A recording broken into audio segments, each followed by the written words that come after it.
Six TV నేను సంజన ప్రస్తుతం మనతో పాటు ఉన్నారు. నెల్లూరు సిటీ టీడీపీ అభ్యర్థి మాజీ మంత్రి పొంగూరు నారాయణ గారు మనతో పాటు ఉన్నారు. వారితో మాట్లాడి మరిన్ని విషయాలు తెలుసుకునే ప్రయత్నం చేద్దాం. నమస్తే సార్. నమస్తే. ఎందుకు ఎలా ఉన్నారు? బాగున్నామండి. సో ఇంటింటికి తిరిగి ఎన్నికల ప్రచారం నిర్వహిస్తున్నారు. సో ప్రజల్లో స్పందన చూస్తున్నాం. సో ఈ నేపథ్యంలో రెస్పాన్స్ ఏ విధంగా ఉంది? అసలు ప్రజల స్పందన అనూహ్యంగా ఉందండి. దానికి కారణం ఏంటంటే 2014 నుంచి 19 దాకా మంత్రిగా ఉన్నప్పుడు తెలుగుదేశం పార్టీలో చేసిన అనేక అభివృద్ధి కార్యక్రమాలు, అంటే ఒక మున్సిపల్ కార్పొరేషన్కి ప్రజల అవసరాలు ఏదో తెలుసుకుని వాళ్ళకి చేయటం జరిగింది. ఆ రోజు చేసిన ఈ ఎండ్ టు ఎండ్ రోడ్స్, మనం ఉన్న ఇలాంటి రోడ్లు దుమ్ము లేకుండా ఉండటానికి ఎండ్ టు ఎండ్ రోడ్స్ కానీ, లేదా దోమలు లేని నగరం చేయటం కోసం అండర్ గ్రౌండ్ డ్రైనేజ్ 550 కోట్లతో కానీ, స్వచ్ఛమైన నీరు 365 రోజులు ఉండటానికి సంఘం బ్యారేజ్ నుంచి 550 కోట్లతో తీసుకొచ్చిన లైన్ కానీ, పేదలు నిరుపేదలకి ఇల్లు షీర్వాల్ టెక్నాలజీతో, హై టెక్నాలజీతో 2650 కోట్లతో నెల్లూరులో 43,000 హౌసెస్ నిర్మించాం. ఇలా అదేవిధంగా యాక్చువల్గా బారా షాహీద్ దర్గా కావచ్చు, షాదీ మంజిల్ కావచ్చు, లేదంటే నెక్లెస్ రోడ్ కావచ్చు, ఘాట్లు టెంపుల్స్లో ఘాట్లు కావచ్చు, కోనేర్లు కావచ్చు, అన్నా క్యాంటీన్లు కావచ్చు, ఏసీ బస్ షెల్టర్స్ కావచ్చు, ఇలా ప్రజా అవసరాలన్నీ ఏదైతే ఒక ప్రభుత్వం చేయాలో అవన్నీ నెల్లూరులో చేయడం జరిగింది. అది ప్రజలు ఈరోజు గుర్తుపెట్టుకొని ప్రతి ఒక్కరు ఆదరిస్తున్నారు. నిజంగా వాళ్ళందరూ కూడా ప్రత్యేకంగా ధన్యవాదాలు తెలియజేస్తున్నారు. సో మనం చూసుకున్నట్టయితే ఇప్పుడు 3 పార్టీల అలయన్స్ ఉంది. అసలు ఆ 3 పార్టీల అలయన్స్ పార్టీ గెలుపుకి ఏ విధంగా దోహదపడుతుందని మీరు అనుకుంటున్నారు? ఖచ్చితంగానండి. ఈరోజు జనసేన, బీజేపీ, తెలుగుదేశం కలిసి ఈ రాష్ట్రంలో కంటెస్ట్ చేస్తున్నాయి. ఖచ్చితంగా ఈరోజు జనసేన సైనికులు కానీ, బీజేపీ నాయకులు కానీ ఎంతో కోఆర్డినేషన్తో అందరం కలిసి ముందుకు పోతున్నాం. వాళ్ళందరూ కూడా యాక్చువల్గా ప్రచారాల్లో పాల్గొంటున్నారు.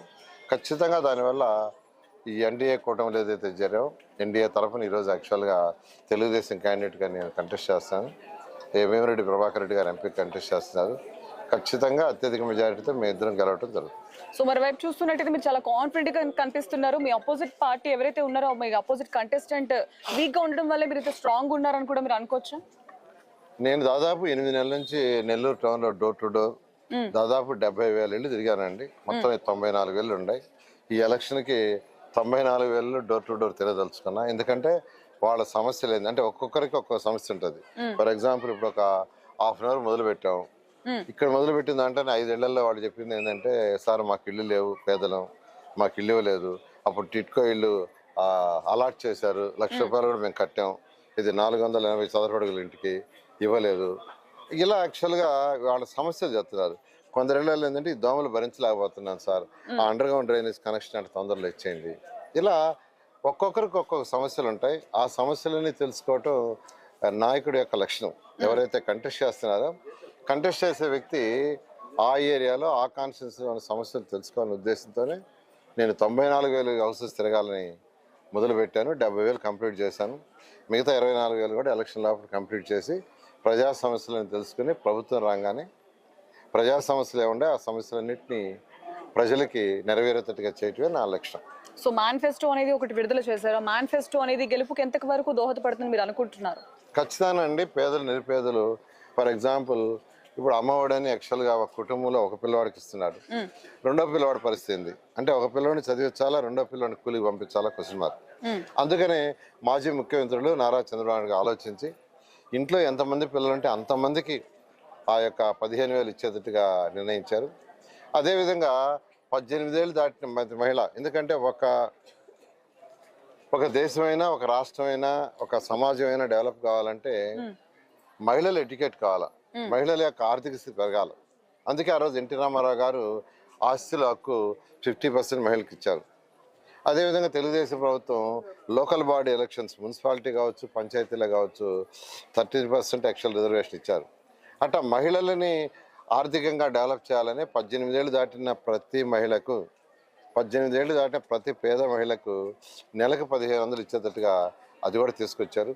అదేవిధంగా గ్యాస్ సిలిండర్స్ 3 గ్యాస్ సిలిండర్స్ ఉచితంగా. ఈరోజు ఇంకా కొన్ని దగ్గర కట్టెల పొయ్యి మీద యాక్చువల్గా ఇంకా వంట వండుతున్నారు.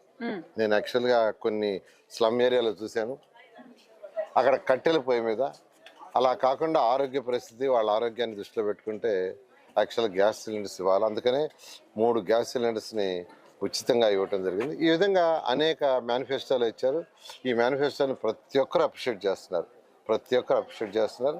దాన్ని నిక్కచ్చిగా దాన్ని ఇంప్లిమెంట్ చేయడం జరుగుతుంది. సో మరోవైపు చూసుకున్నట్టయితే ఇఫ్ మీరు 2024లో మీరు మరి కనుక అధికారంలోకి వస్తే మేనిఫెస్టోలో హామీలు కాకుండా మీరు మీ నియోజకవర్గ ప్రజలకు ఏం భరోసా ఇస్తారు, ఏం చేస్తారు? ఖచ్చితంగానండి. మన నియోజకవర్గంలో నెల్లూరు సిటీ, నెల్లూరు 54 డివిజన్ ఉన్నాయి మున్సిపాలిటీ కార్పొరేషన్ అంటే. 54 కార్పొరేషన్లో పోయినసారి చక్కగా పనులు చేసాం. అవన్నీ కొద్దిగా ఒక 5%, 10% మిగిలిపోయినాయి. ఫర్ ఎగ్జాంపుల్, దోమలు లేని నగరం కావాలంటే అండర్ గ్రౌండ్ డ్రైనేజ్ కనెక్షన్ ఇవ్వాలి.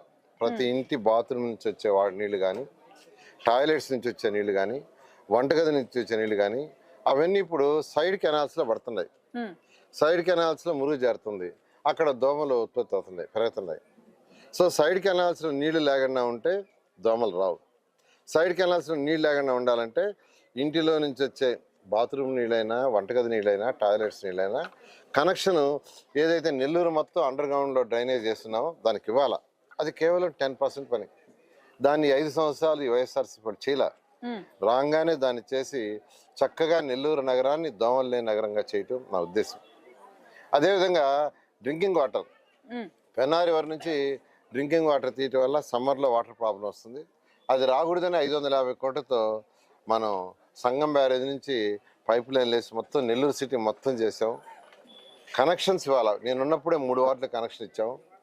ఏదైతే కనెక్షన్ ఇవ్వలేదో ఆ కనెక్షన్లన్నీ పూర్తి చేయటం. రెండవది, పేదల నిరుపేదల కోసం 43,000 హౌసెస్ కట్టే, 1, 2 కాదు. అవి నాశనం చేశారు. ఇవాళ రాగానే ఫస్ట్ ఇల్లు లేని ప్రతి పేదవాళ్ళని పిలిచి ఇల్లు ఇస్తాను ఈసారి. ఈ 3 మేజర్.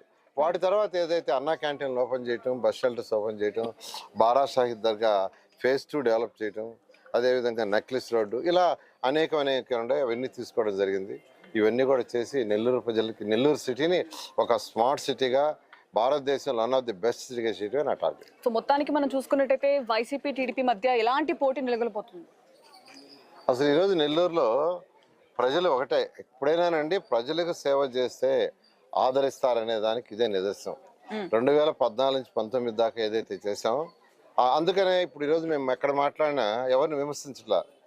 మేము చేసిన డెవలప్మెంట్ 14 నుంచి 19కి, 19 నుంచి ఇప్పటి వరకు వాళ్ళు చేసిన డెవలప్మెంట్ మీరు కంపేర్ చేయండి అంటాను. వాళ్ళు కంపేర్ చేస్తున్నారు. 14 నుంచి 19 దాకా చేసిందే, 19 నుంచి 21 దాకా వాళ్ళు ఏం చేయలేదు, మీకే ఓటేస్తామని చక్కగా చెప్తున్నారు. నిజంగా వాళ్ళందరికీ ప్రత్యేకంగా ధన్యవాదాలు తెలియజేస్తాం. సో చివరిగా ప్రజాక్షేత్రంలోకి వెళ్తున్నారు ఓట్లను అభ్యర్థించడానికి. సో అభిమానులకి, కార్యకర్తలకి, నియోజకవర్గ ప్రజలకి మీరు ఏం చెప్తారు మీ మాటల్లో? ఖచ్చితంగానండి, ఒకటేను, ప్రభుత్వం వచ్చిన తర్వాత కార్యకర్తలు ఎవరైనా, జనసేన అయినా, బీజేపీ అయినా, తెలుగుదేశం అయినా, ప్రజలకు చేసే సేవలో అందరం భాగస్వాములు అవుతాం. ఖచ్చితంగా 2024 తెలుగుదేశం ప్రభుత్వం వస్తుంది. నెల్లూరు సిటీని భారతదేశంలో ఒక మంచి స్మార్ట్ సిటీగా చేయటంలో ఖచ్చితంగా అందరినీ భాగస్వాములు చేస్తాం. అదేవిధంగా కార్యకర్తలందరినీ ఆదుకోవటం కూడా జరుగుతుంది. Okay sir, wishing all the good luck. Thank you. So మొత్తానికి మనం చూసుకున్నట్టు మనం చేసిన డెవలప్మెంటే కావచ్చు, మొత్తానికి గత ప్రభుత్వాన్ని ఈ ప్రభుత్వాన్ని కూడా కంపేర్ చేసి చూసుకుని ప్రజలే గెలుపు అనేది నిర్ణయిస్తారని చెప్పేసి నారాయణ గారు చెప్పిన పరిస్థితి కనిపిస్తోంది. That's all for now.